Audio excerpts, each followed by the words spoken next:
falta un tornillo, que venga un mecánico. ¿Para qué, don Carlos? A ver si te puede arreglar.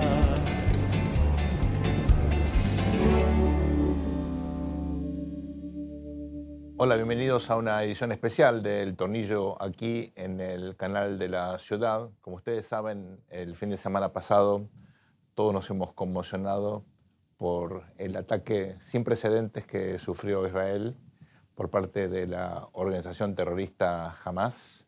Las imágenes hablan por sí mismas. Es un hecho obviamente terrible que involucra a la comunidad internacional, que nos involucra a todos como seres humanos, pero también hay que tener en cuenta que hay muchos argentinos que están viviendo en Israel, muchos de los cuales han sido víctimas de estos ataques. Algunos están, de hecho, lamentablemente, en este momento en manos de Hamas en la Franja de Gaza. Por eso tenemos la oportunidad de charlar esta noche con el embajador de Israel en la Argentina. Embajador, será un placer charlar con usted a pesar de las circunstancias. Gracias, Gracias Sergio. por su generosidad en un momento tan difícil. Me gustaría primero que nos dé una definición de cómo se siente. Bueno, estoy cansado, angustiado, pero estoy trabajando por una causa importante, que la causa es primero ayudar en una forma a defender mi pueblo, tener la legitimación de la comunidad internacional, en este caso de la República de Argentina, y lo tenemos, y tener también la oportunidad de explicar a la población en Argentina, vía medios como ustedes están haciendo esta noche, un poquito más sobre este conflicto, un poquito más sobre lo que pasó, un poquito más sobre la situación de Israel, que lamentablemente es casi única. Somos un pueblo pequeño del tamaño de la provincia de Tucumán, con casi 10 millones de personas, que todavía tenemos muchísimas amenazas y nos rodean personas que llaman a borrarnos del mapa y no aceptan nuestro derecho legítimo de vivir allá. Embajador, en este contexto tan singular, tan dramático, hay imágenes que siguen obviamente apareciendo, uno las vuelve a ver y no deja de sorprenderse. Israel hasta ahora tenía una reputación de ser un país con una seguridad infranqueable, con unas fuerzas armadas, una inteligencia que tenían un prestigio realmente notable, y sin embargo pasó lo que pasó. Sé que la decisión es no investigar cuáles fueron los errores, pero la gran pregunta es cómo hace el pueblo israelí para volver a sentirse seguro después de lo que ocurrió este fin de semana. Bueno, en primer lugar, hay que hablar un poco de la magnitud de lo que pasó en fin de semana. Fue un ataque organizado por una organización terrorista, cuando más de 1.500 terroristas entran en una vez en diferentes partes con un solamente objetivo de matar inocentes, en una fiesta de música que estaba allá, entrando a un kibutz, a muchos de los kibutz que están ahí atando de la gente, tirándole de cerca, imágenes brutales que el mundo no vio desde la época de ISIS, ¿no? Y como ISIS ya no está tan activo, para que jamás no sea tan activo, la respuesta tiene que ser de la comunidad internacional. Ahora, el pueblo de Israel sí es el peor día desde el Holocausto, sí dijo el presidente Herzog, que en un solo día murieron judíos, esta cantidad de cifras de judíos que ahora llega casi a 1.200, desde 1945, desde el Holocausto. Es algo no aceptable. Entonces, de un lado estamos buscando qué pasó y vamos a estudiarlo bien, y luego estamos buscando a dar la dignidad a los muertos. Por eso algunas de las imágenes ustedes no pueden verlas, porque la familia no da el permiso de usar la forma de inclusive personas que le cortaron la cabeza después de matarlos, ¿no? Y vamos, no tenemos ahora no tenemos otra opción que defendernos para que esto no ocurra, que no otra vez van a sacar estos actos. Paralelamente siguen lanzando misiles. Hoy todavía encontramos algunos terroristas que quedaron ahí escondidos y salen a matar, ¿no? Entonces, primero es defendernos y seguro salir adelante. También hay una sensación de unidad más que antes. Hay un cambio en el gobierno ahora y va a ser un gobierno de unidad nacional. Si me permite también decir, mucha de la gente dice, ¿cómo que es que les tomó de sorpresa? Uno de los temas, uno de los dilemas que tenemos, ¿qué hacer con la población civil que vive allá? Entonces, En la Franja de Gaza. en la Franja de Gaza. Entonces, siempre queremos ayudar lo máximo que podemos. Y nos piden, por ejemplo, que entran tractores a Gaza.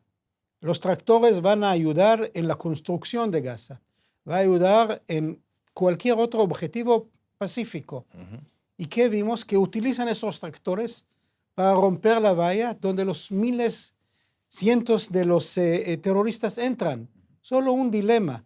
¿Qué hacer cuando de un lado quieres defenderse y de otro lado tienes valores morales para proteger y ayudar a la población civil? Del otro lado, no solamente que vienen a matar, sino están contentos, se ríen cuando matan, se dan dulces, caramelos para festejar que mataron inocentes. Y por eso aquí hay cuestión con quién cada uno está. ¿Estás con aquellos que tienen tus valores, que quieren asegurar la vida, que quieren dar derechos a minorías, a mujeres, a comunidad LGBT más y otros, o con aquellos que van a matar? No, para mí es claro. Israel es un país plural, es un país diverso, tiene minorías de todo tipo, incluyendo una población muy importante árabe que está totalmente integrada a la vida israelí. Pero hay una parte importante del pueblo palestino que vive en Cisjordania, que es una zona muy, muy grande, muy importante, donde gobierna la autoridad palestina. Israel tiene un vínculo muy diferente con la autoridad palestina. Me gustaría que usted le cuente a la sociedad argentina, que tal vez no tiene un conocimiento tan preciso, de que el problema es con Hamás, no es con el pueblo palestino, y que hay innumerable evidencia de cómo avanzó la relación, que nunca fue fácil, que no es fácil, y sin embargo hay cooperación en áreas fundamentales en Cisjordania en términos de desarrollo, en términos humanitarios, de salud, de educación. Exactamente, mire, primero de Gaza y luego de Cisjordania. Israel desganchó de Gaza en 2005, es decir, ya de este momento no hay asentamientos israelíes, Claro. no hay bases militares, no hay ninguna presencia de Israel en Gaza. En este momento, lo que controla Gaza es la Autoridad Nacional Palestina, que controló ambos, Cisjordania y Gaza. Israel dejó, cuando salió de allá, habían ahí asentamientos donde tenían invernaderos, donde habían proyectos de agua, donde habían agricultura avanzada, donde habían turismo cerca de la playa del Mediterráneo, etc. Todos pensaron que lo que quedan allá, la autoridad palestina, va a aprovecharlo y a pesar de la situación difícil, y es muy denso Gaza, va a ser algo similar al Singapur del Medio Oriente. Un lugar pequeño, pero con buena gente, que vive en una situación geográfica similar y que pueden aprovechar, hacer turismo del Mediterráneo, hacer agricultura en las zonas que tenían, etc. Vinieron los de Hamás, hicieron un golpe, mataron a los de la autoridad palestina y de este tiempo destruyeron todo lo que Israel dejó allá porque no querían. Y de este tiempo están gobernando ahí, poniendo la población palestina en Gaza como rehén de ellos. Paralelamente, en Cisjordania hay la Autoridad Nacional Palestina que tenemos relativamente buenas relaciones con ellos, a pesar que lamentablemente no hay ahí liderazgo que tiene el coraje de seguir adelante en las negociaciones, como vimos en años anteriores. Por ejemplo, el primer ministro israelí Ehud Olmert, que ofreció un acuerdo de paz que incluye casi todo lo que ellos pidieron y nunca dieron respuesta a eso. Entonces, una de las cosas por qué no avanzamos es porque el liderazgo palestino en Cisjordania teme que si va a tomar una decisión, el Hamás va a hacer todo como hicieron, por ejemplo, lo que llamaba la primavera árabe hace 10 años o más, contra él. O sea, el Hamas va a tomar, va a hacer un golpe y va a hacer que él controla también Cisjordania. Entonces, para todos aquellos que quieren a favor de la paz y que quieren que tenemos paz, tienen que saber que mientras está el terrorismo, los moderados no tomarán decisiones para avanzar de la paz porque tienen miedo que esos terroristas lo van a echar a ellos también. Entonces, lo que necesitamos ahora es terminar con el terrorismo. La comunidad internacional terminó con Al-Qaeda, terminó con ISIS. Juntos podemos hacer que terminamos con Hamas y así vamos adelante. Embajador, usted sabe que Israel recibe muchas críticas.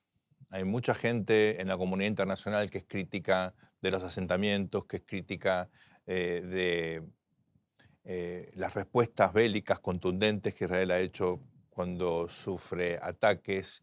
Hay gente que recuerda, obviamente, episodios, la guerra del Líbano, en fin, hay una cantidad, una lista enorme de cuestiones que vuelven a Israel el objeto de críticas importantes. De hecho, en América Latina hay líderes de la región que no han condenado este ataque. Son gente con alguna formación intelectual importante, como el presidente Petro, o con una trayectoria de liderazgo, de compromiso con las cuestiones sociales, como Andrés Manuel López Obrador, y sin embargo decidieron no condenarlo. ¿Cómo le explicaría a esta gente que tiene esta perspectiva tan crítica respecto de lo que hace Israel que esta es una situación distinta y que las críticas uno las puede entender en otro contexto, pero que lo que ocurrió este fin de semana cambia las reglas del juego?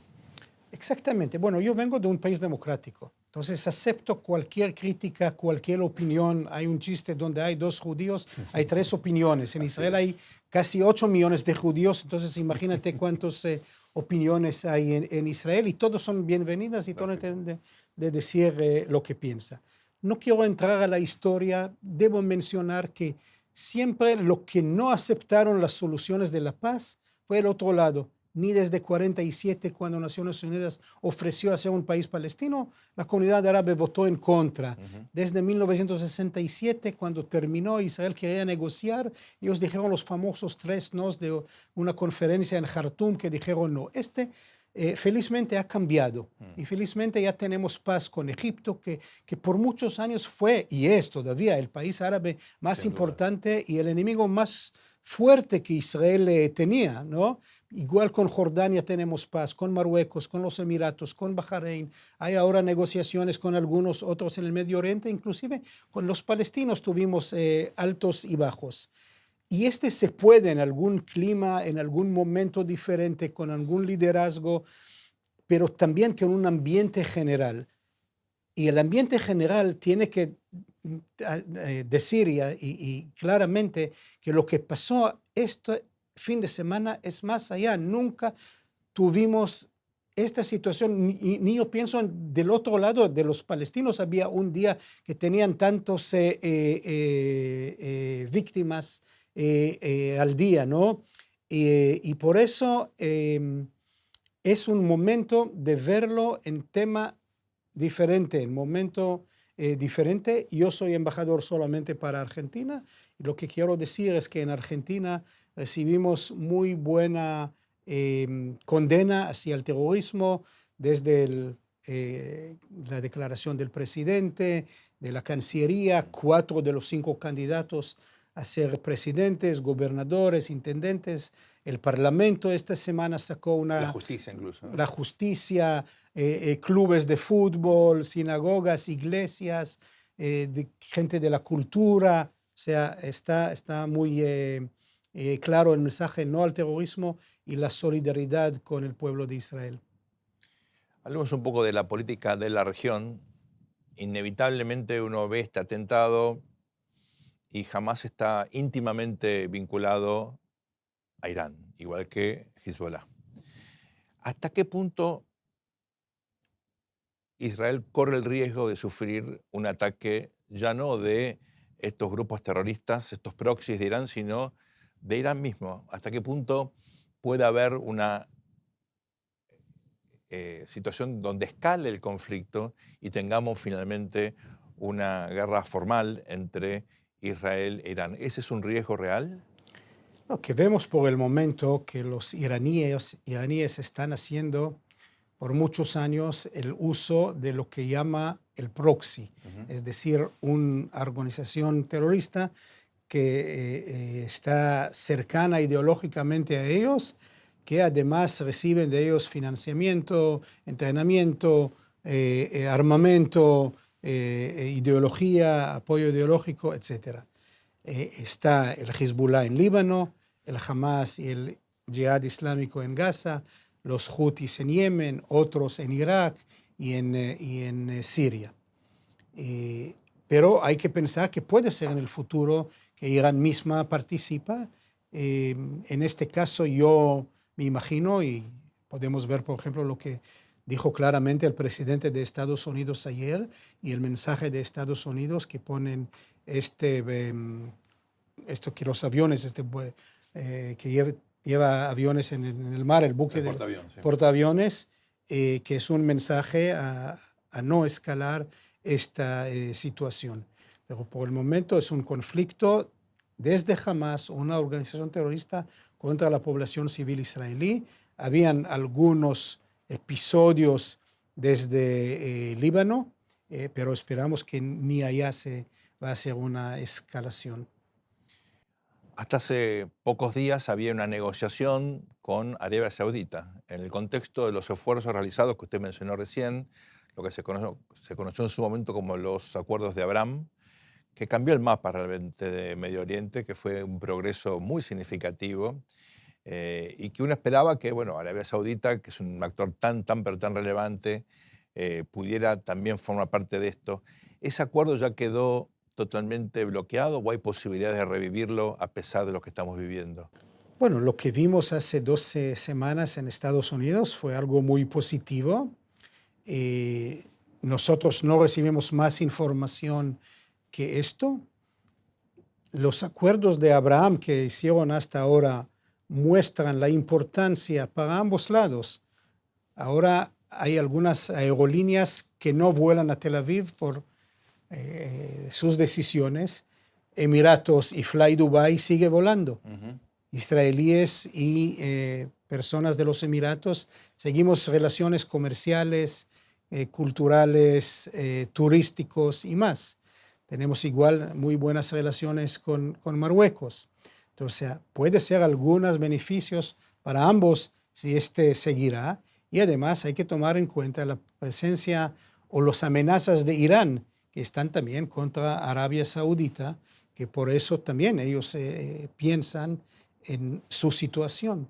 Embajador, en los últimos tiempos Israel experimentó un conflicto interno muy significativo en torno a un conjunto de reformas institucionales, particularmente en el Poder Judicial, que generó una división muy profunda dentro de la sociedad israelí. Hemos visto manifestaciones muy significativas, un debate que trascendió obviamente las fronteras de Israel y llegó a la prensa internacional.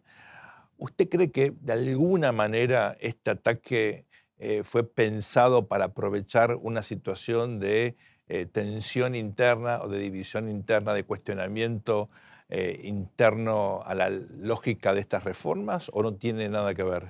Bueno, como dije anteriormente, somos una democracia y hay muchas opiniones y es claro que cada uno cuando está electo piensa en una forma diferente que el gobierno que estaba anteriormente, ¿no? Pero sí, en momentos de necesidad, nosotros solamos de unirse y ya, mientras que estamos hablando, hay una rueda de prensa entre los primer ministro y el líder, uno de los líderes de la oposición, que van a formar este gobierno de unidad. No es decir que cuando termina el conflicto no vamos a tener diferentes de opiniones, pero en este momento la amenaza de afuera es tan grave y tan fuerte que el pueblo se siente que hay que unirse y todo esto viene de abajo hacia los líderes políticos para que se unen y busquen solución entre ellos. Israel se instaló en la comunidad internacional como un ejemplo exitoso. tanto en materia de desarrollo tecnológico, en innovación. Se convirtió también en un ejemplo como una democracia en un entorno tan complejo como es indudablemente Medio Oriente. También es un ejemplo exitoso en materia educativa. Las instituciones universitarias israelíes trascienden y generan un capital humano notable, nuevas patentes, progresos en distintas áreas, no solamente en las tecnológicas. ¿Ese modelo de éxito está hoy de alguna manera amenazado por esta cuestión de seguridad, o la consolidación de este país tan joven está asegurada a pesar de estos problemas tan significativos que vive constantemente Israel? Bueno, no, yo pienso que al revés, hace que los jóvenes que hoy están en estas dificultades nunca van a tener una dificultad como que confrontan ahora. Un joven soldado que está ahora, al salir de ahí ganando, le va luego a ayudar a cualquier iniciativa que va a tener. Israel va a seguir haciendo soluciones para el tema del agua. Israel va a seguir siguiendo soluciones, temas de medio ambiente, hidrógeno verde, agricultura, etc.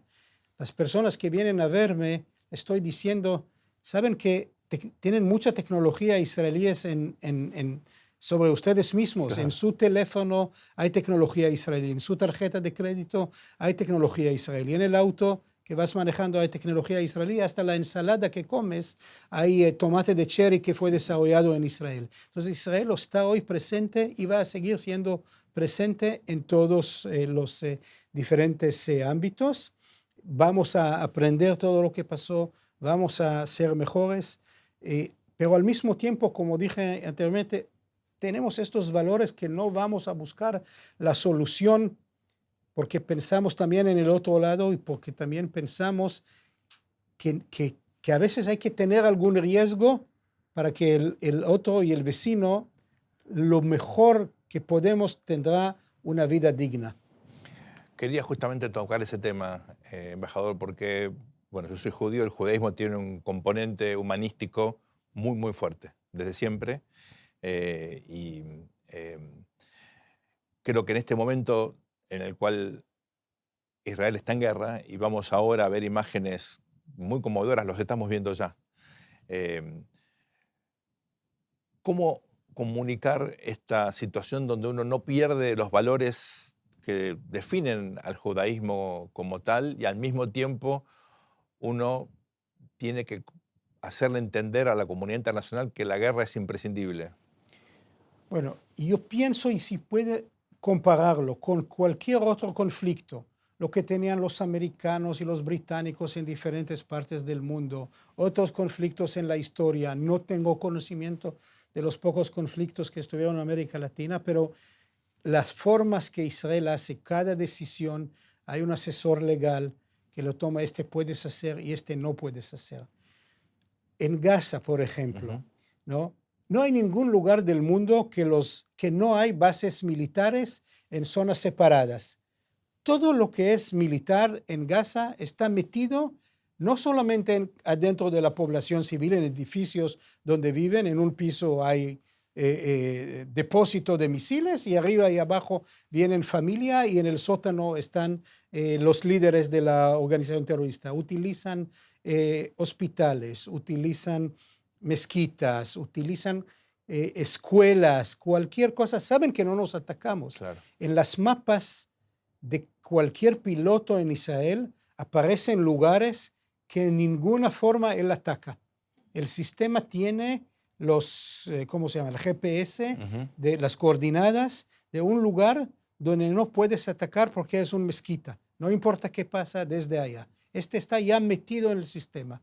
Además, el piloto, si ve que hay civiles cerca del lugar donde van a atacar, está abortando la misión y va de vuelta. Antes de atacar un lugar donde que sabemos que no hay más remedio, que de ahí van a mandar a lanzar ahorita mismo misiles hacia población civil israelí, le haremos llamadas telefónicas y decir salgan de allá, ¿no? Y todo eso se puede ver imágenes y van a ver también imágenes lamentablemente de este conflicto. ¿no? Yo no conozco ningún otro Estado que para defenderse, porque no tenemos otra opción. Si no nos defendemos, la lluvia de los más de 4.000 misiles que está ahora va a ser 20.000 misiles, ¿no? Tenemos que pararlo y lo haremos con los valores y como lo dije anteriormente, lamentablemente también el otro lado hay civiles que son víctimas. No queremos, pero lamentablemente hay. Nunca festejamos eso. Nunca nos dijimos qué bien hicimos. Nunca reímos, nunca lo buscamos a ellos. Ellos no son nuestro objetivo comparando lo que hizo Hamás hace pocos días.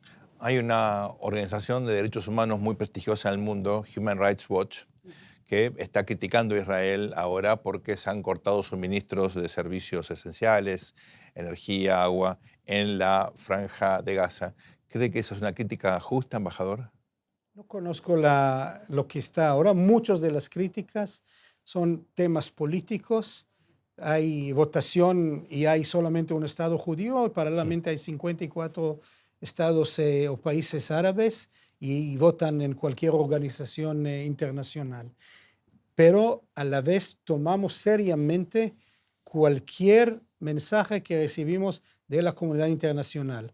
Nosotros tenemos ahora mismo algunos de los terroristas que hace 3 días mataron 1.200 israelíes. Terminó el conflicto en el lugar donde estaban estos terroristas, quedaron vivos. Reciben ahora tratamiento hospital en Israel. Vamos a hacer todo lo posible ahora para salvar su vida. Ya no ponen en riesgo. Los rehenes que están ahora, inclusive rehenes argentinos, no solamente que no sabemos cuántos son, quién son, dónde están, la Cruz Roja casi no tiene derecho a verlos. Están en Gaza todavía, posiblemente cadáveres de 2 soldados israelíes y 2 israelíes que están ahí rehenes desde hace 10 años. Nunca hablaron con su familia, nunca le recibieron ninguna ayuda de alguna organización internacional, ¿no? Otra vez para mostrarle la diferencia entre uno y otro. Finalmente, embajador, agradeciéndole una vez más su generosidad, tiene la pantalla para dar un mensaje a la Argentina. Es toda suya. Bueno, muchas gracias para todos por su solidaridad. Hay que estar claro de estar contra el terrorismo. Terrorismo es terrorismo, no importa dónde está. Si está en Buenos Aires, si está en Nueva York, si está en París, si está en Pakistán, si está en Jerusalén o en cualquier parte del mundo.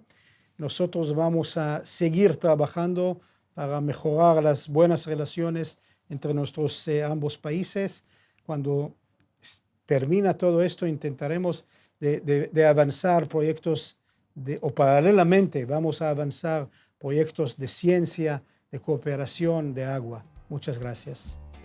Vamos ahora a una muy breve pausa y luego volvemos con el desarrollo del programa. Esto es El Tornillo aquí en el canal de la ciudad. No se vayan. Al mundo le falta un tornillo, que venga un mecánico.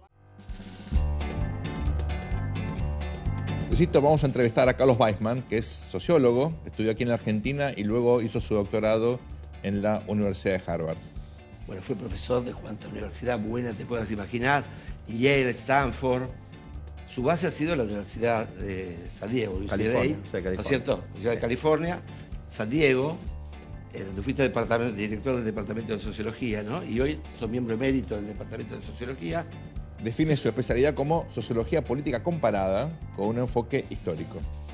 Sus trabajos más recientes están dedicados al análisis de las diferencias entre los populismos de izquierda y derecha y sobre los regímenes de autoritarismo electivo.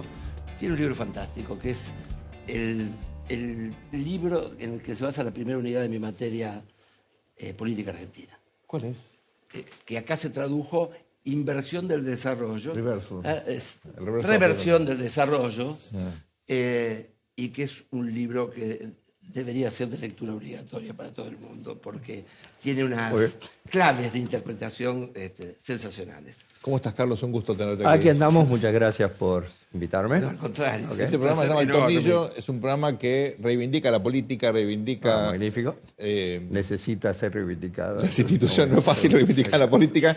Muchas veces no nos da motivo para reivindicarla, pero intentamos de todas formas. Escribiste ese libro hace ya muchos años y lamentablemente la situación se puso peor desde que lo publicaste. Desgraciadamente creo que el argumento sigue siendo actual. Exactamente. Sintetiza el argumento, por favor. Bueno, la pregunta que intenté responder es ¿por qué Argentina se transformó de ser un país que hasta la Segunda Guerra Mundial pertenecía al grupo que la literatura económica de la época llamaba tierras de asentamiento reciente, como Canadá, Australia, Nueva Zelanda? Argentina pertenecía a ese grupo, que eran países de inmigración, exportadores de productos agrícolas y con muy altos ingresos per cápita y niveles de vida. Y se transformó en un país subdesarrollado típico. O sea, un país subdesarrollado típico es un país que tiene dos características. Por un lado, un ingreso per cápita mucho más bajo que los países más ricos. Y en segundo lugar, una estructura social dual, lo cual significa que un sector muy grande de la fuerza de trabajo no está integrada de manera sistemática, permanente, a la estructura ocupacional. Desgraciadamente lo conocemos como informalidad, marginalidad, etcétera, etcétera, que era un sector muy pero muy pequeño de la población hasta la Segunda Guerra Mundial y que a partir de la década de los 70 se transformó en un sector considerable y en este momento, digamos, hay distintas estimaciones posibles, pero yo diría es entre un tercio y un 40% de la fuerza de trabajo. Entonces mi pregunta es ¿por qué el argumento que hago en el libro es por qué se revirtió el desarrollo argentino? O sea, de ser un país cuyo ingreso per cápita y medidas de salud y educación lo hacían comparables a la mayoría de los países de Europa Occidental en la época, pasó a ser un país que ni siquiera está a la cabeza del pelotón en América Latina, sino más bien en el medio del pelotón. ¿Qué es lo que pasó? ¿Qué pasó?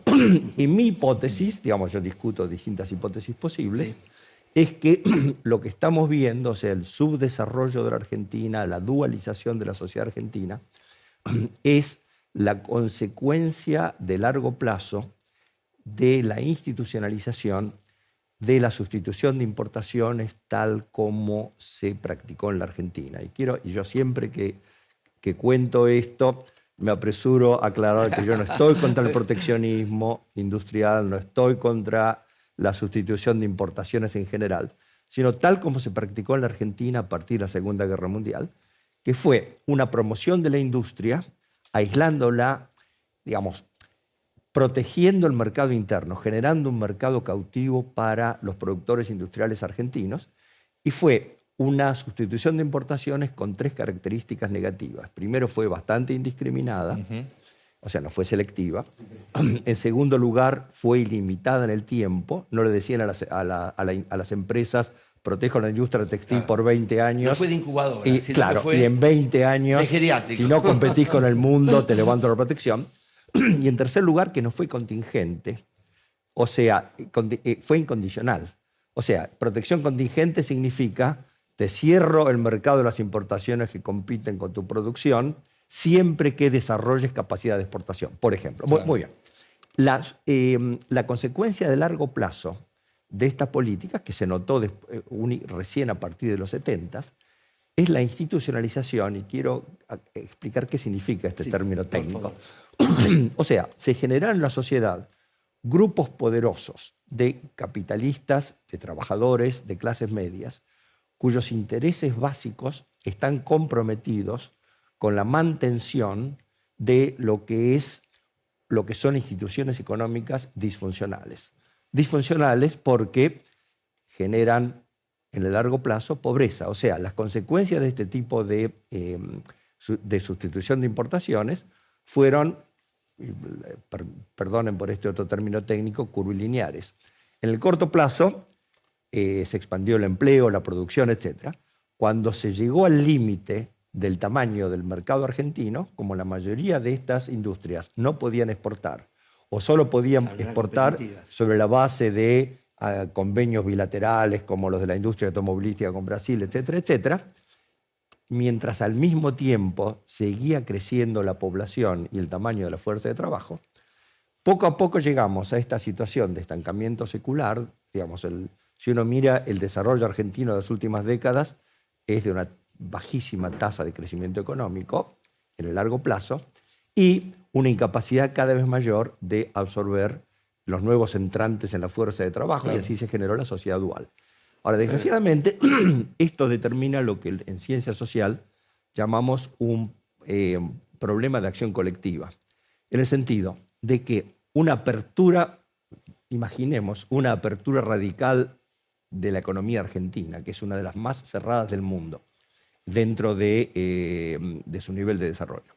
Una apertura radical de la economía argentina produciría la quiebra de miles de empresas, claro, desocupación masiva. Claro. Pero el problema es que ese tipo de apertura en el largo plazo beneficiaría a la mayoría de los sectores de la sociedad argentina, porque las industrias que sobrevivirían o las que se crearían tendrían que ser internacionalmente competitivas. Sí. Pero en el corto plazo va contra los intereses centrales de sectores muy poderosos de la sociedad argentina. Así es. La pregunta ahí es... A ver, déjame, porque hay un tema que de parte tengo que agradecerle a Carlos, porque esa cuestión de la institucionalización es muy importante, porque tenemos en la Argentina un institucionalismo bobo que dice que no existen las instituciones argentinas, ¿no es cierto? Ah, muy bien, interesante, no lo conocía. ¿No? En general, Sí. el problema, ¿viste?, es que acá prácticamente nadie le da bola a las reglas. Guarda que en los organismos internacionales también se repite eso. Sí, claro. O sea, la idea de Carlos Nino, de la anomia... Claro, pero Ok, es sí. anomia boba, no es anomia total, ¿viste? Anomia boba porque no respetamos los semáforos, Sí, pero por sí, ejemplo, sí, no se puede aquí alterar la ley de coparticipación. Eso se llama una institución. Claro, o sea, exactamente. va más allá de los actores. Esa institución que vos hablás, Seguro. que también, o sea, la institución de cómo se incorporó Seguro. tanto a la burguesía nacional con B corta y C, ¿no? muy bien, sí. Y a los sindicatos, por una cuestión política también. Sí. Esa institucionalización yo creo que es algo muy peculiar de la Argentina. La institucionalización del conflicto, que lo tenemos en la Constitución, artículo 4, conflicto, provincia de Buenos Aires, que eso vos sabés. O sea, en la Argentina no se resuelven los conflictos, se institucionalizan. Y entonces vuelven permanentes. De lo cual hasta se enteraron, viste, los piqueteros de las calles y los piqueteros de dúo. Se crean conflictos y es una gran empresa. Juegan dentro de las reglas del juego. Totalmente. Y eso te lo debo a vos. Así que Pero bueno, ese pagué el royalty ya. En la Argentina existe un bloqueo institucional, porque reformas estructurales que permitirían que la Argentina volviera a ser un país con altos niveles de vida, etcétera, etcétera, en el corto plazo iría contra los intereses de grandes sectores de la sociedad argentina. Pero fíjate que los perjuicios, los costos, digamos, si vos sos un capitalista internacionalmente competitivo o un trabajador de una empresa internacionalmente competitiva o el intendente de un pueblo en el que hay empresas internacionalmente competitivas, vos sabés que los perjuicios de la apertura son ciertos, los beneficios son posibles, ¿no es cierto? Son inciertos. Ese es el problema. Y esa es la raíz del bloqueo institucional. No es que la gente sea tonta, no es que les explicás lo que dice un libro de economía y la gente lo va a entender. Entonces el problema es cómo se sale de este bloqueo Las institucional. adicciones también tienen la misma lógica. Claro, exactamente. ¿No es cierto? Ahora tenés realmente un problema de acción colectiva, como decís. Exactamente. Y con esto, la restricción al gobierno es tremenda. Sí. Porque el gobierno puede hacer poca cosa dentro de esa institucionalización que es diferente a la que habló Donel, Claro. digamos, y por lo tanto a veces las decisiones las toman las crisis en la Argentina. Claro. Listo, yo hablé. Ahora, eso, Carlos, es un modelo que supone que hay un sector muy competitivo que es el que financia esto, Sí, que claro, es el sector el sector agroindustrial. agrícola y algunos sectores, suponete el sector de la industria del conocimiento, Por ejemplo. algunos sectores energéticos, etc. O sea, Claro. el problema es un gran sector de la industria manufacturera Claro. que tiene un gran poder político y emplea una parte, un segmento muy importante de la fuerza de trabajo. La pregunta es, en la medida en que la Argentina, por las condiciones que se han generado en los últimos tiempos, tiene un sector energético potencialmente relevante ahora con Vaca Muerta y demás, en la medida que todavía las industrias hidrocarburíferas, haya demanda para esta clase de energía que uno supone que va a durar unas décadas. La minería, otra vez, Argentina ignoró esa industria durante mucho tiempo, como el resto de América Latina, tiene un potencial minero en las zonas áridas. Tiene la industria del conocimiento, el turismo, pesca. Esta diversificación de los sectores de exportación, que por definición son competitivos, ¿no le permitiría a la Argentina financiar una reconversión de este sector industrial manufacturero? O sea, ¿no hay una reversión de la reversión posible? Yo pienso que sí. El problema es la decisión política de digamos, políticas económicas que irían contra los intereses centrales de sectores importantes de la sociedad argentina. Se sigue financiando la decadencia, entonces. Pero ese es el problema.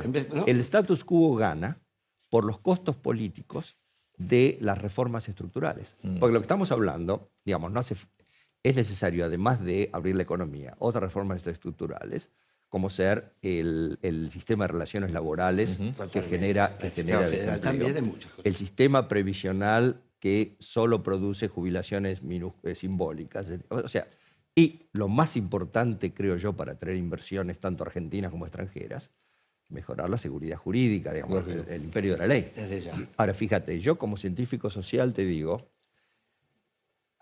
los científicos sociales hay algo que no sabemos cómo se haría fácilmente, que es cómo mejorás la calidad del imperio de la ley en una sociedad en la que, yo no diría que es baja, pero es intermedia, digamos, y deficiente en términos de atraer inversiones masivas. Eso implicaría... Es que las instituciones no están resolviendo el problema de la acción colectiva para cambiar. Exactamente. ¿Cierto? Una transformación radical de la justicia, pero además una transformación de la cultura política, en el sentido de que necesitamos un país en el cual los partidos políticos, digamos, los grupos de interés, etcétera, empiezan a orientarse de manera distinta sobre la base de los principios del imperio de la ley. Ahora, Carlos, vos sos sociólogo, ¿no? Cuando uno mira a la Argentina, una de las grandes diferencias con países que han podido hacer reformas es que falta una dirigencia social como tal. Hay gente con plata, hay gente con poder político, pero falta la misma, yo diría clase, ¿no? Estoy hablando de dirigencia, obviamente está sobre una clase, viste, que se autocontrole, se autodepure, ¿no es cierto? Acá en la Argentina, los cuadernos Gloria, ¿no? Se transformaron luego en cuadernos Rivadavia, digo, no pasó nada, ¿no es cierto? Digo, vivían en el mismo country, los retenidos y los glorificados, digamos, ¿no es cierto? Los retenciones, y utilizan a veces al Estado para dirimir sus problemas. El conflicto genera dos cheques, ¿no es cierto? Seguro. Hay un problema también de estructura social. Fíjate que ¿no? lo que llamamos instituciones de ciencia social no son las reglas teóricas, formales, sino las que efectivamente gobiernan, regulan el comportamiento de los grupos. Muchas informales, ¿verdad? Exactamente. Sí. La cultura política informal es bastante distinta de la formal. Pero fíjate, yo diría, en términos de segmentos de la clase política, y con el poco conocimiento que yo tengo, porque vivo afuera y mi información viene básicamente de charlar con gente, leer los diarios y de vez en cuando vengo a la Argentina charlar con gente más o menos... Menos mal. Está en la cosa. Pero la cuestión es esta. Tenés por un lado sectores que inexplicablemente todavía creen que la economía cerrada y el Estado ineficiente y articulado con la sociedad sobre la base del clientelismo son una buena cosa. O sea, hay gente que piensa así. Así es. Sectores políticos que piensan así. En segundo lugar, los que piensan como yo, pero no se atreven siquiera a planteárselo a la sociedad, lo que estábamos charlando antes.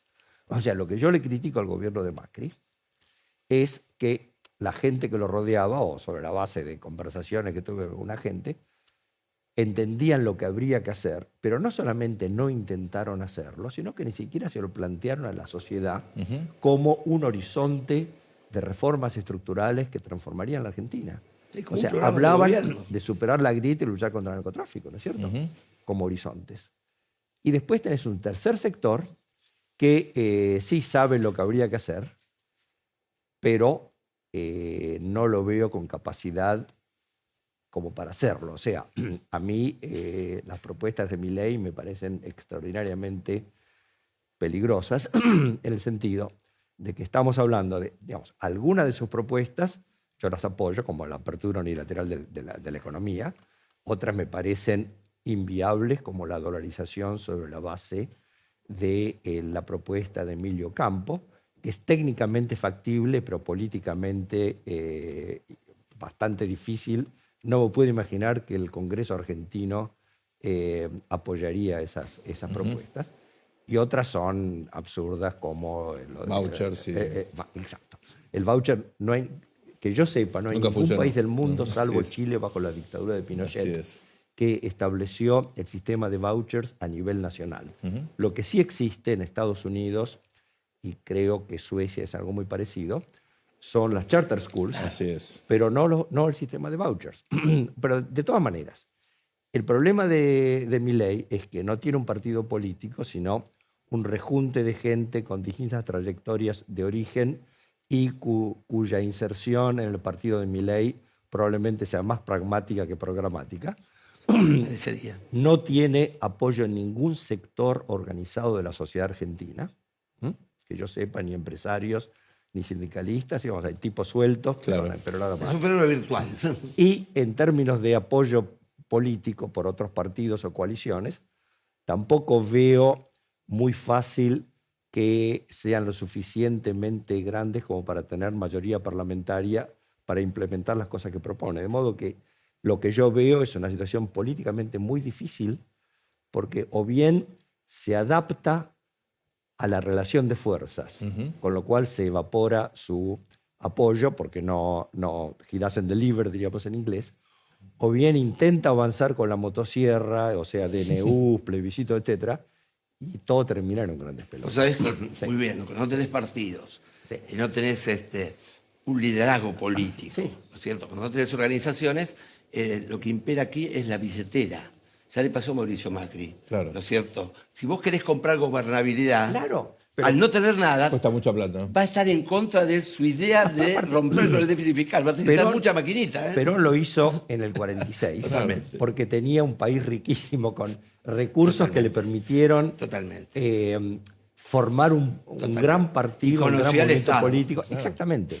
Milei vendría al gobierno en un gobierno sin recursos, o sea, para conseguir que los diputados de tal provincia voten tal propuesta, necesitan recursos que no tenés. Exactamente. Carlos, estudiaste los autoritarismos selectivos o competitivos. ¿Crees que en Argentina hay un riesgo de deslizamiento ante a una situación similar? Bueno, mira, lo que yo veo como más probable es un deslizamiento hacia una democracia de muy baja calidad, o sea, lo que yo llamo democracia plebiscitaria, que fue el programa de máxima, creo yo, de Cristina Kirchner. O sea, la idea de que el que ganó las elecciones es el que gobierna y espera que tanto el Parlamento como el Poder Judicial legitimen cualquier decisión que toma el Poder Ejecutivo. Yo veo más probable una orientación hacia algo de ese tipo que a un autoritarismo electivo estilo la Rusia de Putin. Entre otras cosas, porque un autoritarismo electivo supone una serie de requisitos que la Argentina no tiene. O sea, un Estado efectivo, el Estado argentino no lo es. Una oposición controlable, manipulable, reprimible. Bueno, y de nuevo, o suicidable. Putin tiene recursos como para crear ventanas, por ejemplo. Mira, si vos mirás el partido, la Duma rusa es algo maravilloso, porque se compone de partidos de extrema derecha a centro izquierda, con distintos programas teóricos, etcétera, pero todos putinistas. O sea, para generar ese tipo de parlamento necesitas recursos que el Estado argentino no tiene. Pero un deterioro ulterior de la democracia argentina, desgraciadamente, me parece probable. Pero de nuevo, yo no le atribuiría esa intención a Milei porque no sé nada sobre su ideología política. Carlos, vos viste que en general vos necesitas recursos, ¿no es cierto?, para lograr este Estado eficiente, por un lado, en términos represivos, y conseguir que la sociedad te sonría aunque sufra. Tener el petróleo, ¿no es cierto?, bueno, está muy bien estudiado, ¿no?, que es una cosa que puede pasar rápidamente a mano del Estado y a partir de ahí tener divisas. Claro. Bueno, no por nada, ¿no? Rusia, Venezuela. Y acá tenemos la barrera. Gracias a Dios los dólares, ¿no es cierto?, vienen de fuentes que están fragmentadas en términos de propiedad privada. Así que eso ha sido una barrera muy importante, ¿no es cierto? Carlos, en términos objetivos uno ve que el peronismo y Milei tienen, yo diría, vasos comunicantes, ¿no? Tal vez al comienzo el peronismo pensaba que Milei le restaba votos a Juntos por el Cambio, como ocurre muchas veces en la política, lo apoyaron. Finalmente descubrieron que le quitaban más votos al peronismo que a Juntos por el Cambio. ¿Hay allí algo que vos también estudiaste, una matriz populista común que puede tener una expresión de izquierda o de derecha, pero que en el fondo hay una concepción similar del liderazgo, de las instituciones. Mira, la verdad, yo no conozco lo suficiente sobre el pensamiento de Milei como para concluir si es populista o no. O sea, veo en su ideología, digamos, Sí. un elemento de populismo que es esta idea de la casta, ¿cierto? Pero yo no le veo teniendo otros atributos de la ideología populista, como ser que el político que se considera el intérprete privilegiado de los intereses de lo que llama pueblo, y lo que llama pueblo no son todos los ciudadanos de un país, sino el sector que lo apoya o cuyo apoyo busca. En el sentido de que lo que Cristina Kirchner llama pueblo son los pobres, ¿no es cierto? Claro. Sí. No los ciudadanos en general. Bueno, él habla de los argentinos de bien. Bueno, pero justamente no sabemos muy bien quiénes son los que viven. O sea, yo no estoy Es seguro. un fenómeno mediático, ¿no? Es más difuso. La Aparte, gente que la gente de bien. Aparte, fíjate, el populismo, sea de izquierda. Aparte, A ver. siempre en el populismo hay enemigos internos y externos. Sí. Él tiene su enemigo interno, que es la casta. No está claro cuáles serían los enemigos externos. La pero dictadura además- socialista, digamos. Sí, no sé. Sí. Pero además, el populismo, tanto de izquierda como de derecha, tiene una cierta correlación con dos tipos de concepciones, uno de la economía y otro de la política. Por un lado, en general los populistas de izquierda o de derecha son nacionalistas económicos. Sí. Eso Trump. lo es Trump, Claro. eso lo es Marine Le Pen. Totalmente. Claro. Bueno, no le veo eso a Milei. Por otro lado, su concepción de la política es la plebiscitaria, y no sabemos si esa es la concepción de Milei. O sea, hasta el momento de política ha hablado muy poco. O sea, una de las cosas que más me fascinó de leer la muy larga entrevista en El Economist Ujú. es que parece tener una sólida formación económica, Ujú.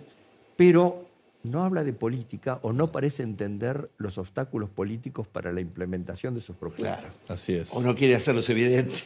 Claro, pero fíjate, que tal cosa es un objetivo tuyo. ¿Cómo lo vas a lograr políticamente considerando la relación de fuerzas en el Congreso, considerando la relación de fuerzas en la sociedad?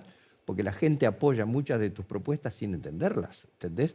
O sea, muy poca gente entiende lo que es el voucher. Muy poca gente entiende la apertura unilateral de la economía. Ahora, Sí, el voto es. El voto, cuando uno lo mira, es un voto, digamos, que informó en su momento al populismo.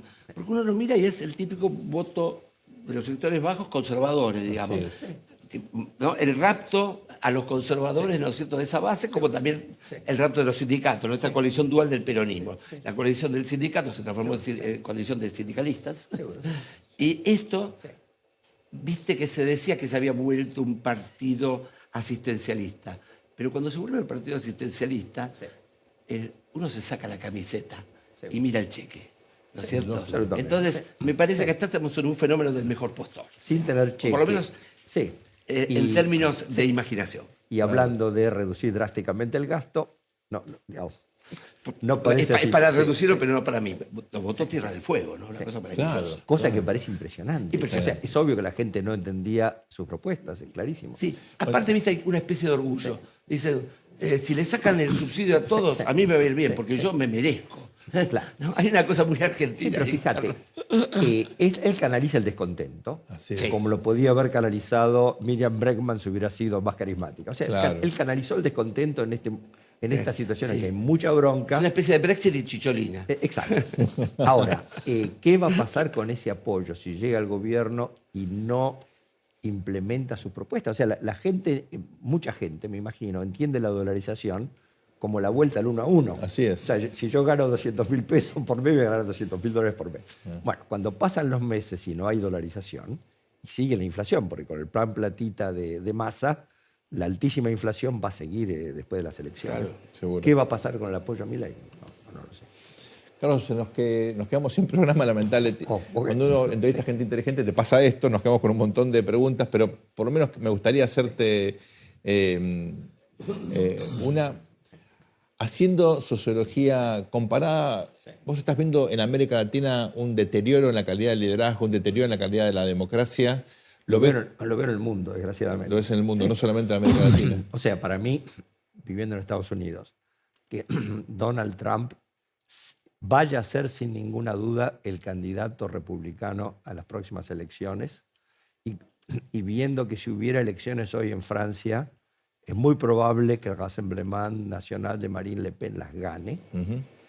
Francamente, es una situación interesante, ¿no? Viendo el ascenso de Vox, digamos, no es todavía un partido... No, se frenó, ¿eh? Pero suponete, Vox en España, Alternative für Deutschland en Alemania. Sí, claro. Alemania. O sea, Totalmente. todo eso indica un deterioro del liderazgo político, en el sentido de que estos líderes populistas no son estadistas, o sea, no tienen el horizonte de largo plazo. Tienen el horizonte de cortísimo plazo, que significa hacer o decir lo que me va a generar apoyo inmediato. O sea, el deterioro de la política. Sí, claramente los problemas de la globalización han agrietado el mundo. Tenemos grietas por todos lados. Polonia. Acá tenemos la grieta contra la grieta, así que los argentinos somos particularmente exagerados en esta cosa. Sí. Carlos, un placer tenerte aquí. Bueno, muchísimas gracias por un gusto haberme invitado. enorme. Esto Perfecto. ha sido todo por hoy, un programa inusual. Empezamos con la entrevista al embajador de Israel. Tuvimos el placer de tenerlo, Carlos Weissman, con nosotros. Nos vemos en la próxima edición del Tornillo aquí en el canal de la ciudad. Muchas gracias. Al mundo le falta un tornillo, que venga un mecánico.